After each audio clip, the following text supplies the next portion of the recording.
عسلامة، مرحبا بكم متابعي قناة الكرة. مع بكام سبور يستضيف المنتخب الوطني التونسي نظيره ليبيريا اليوم الخميس 4 سبتمبر 2025 على أرضية ملعب حماد العقربي برادس لحساب الجولة السابعة من المجموعة الثامنة لتصفية إفريقيا المؤهلة لكأس العالم أمريكا 2026. تعرف في هذا الفيديو على توقيت المباراة، النقل التلفزي والتشكيلة المحتملة لنسور قرطاج.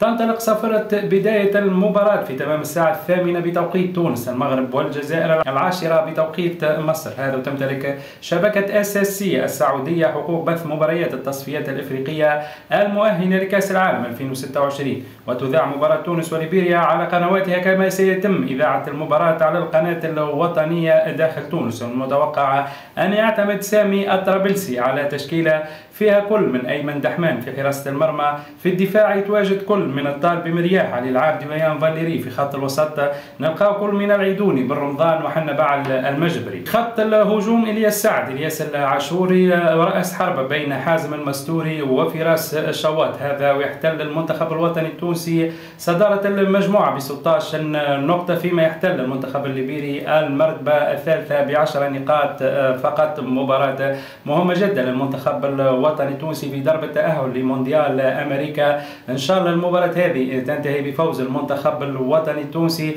لأنه كما قلنا المنتخب متصدر ب 16 نقطة، لازم اليوم يحقق 3 نقاط في ملعب رادس بالذات، اللي باش تخليه مرتاح في باقي المباريات، مباريات التصفيات المؤهلة للمونديال. فحظ موفق لنسور قرطاج في مباراة اليوم.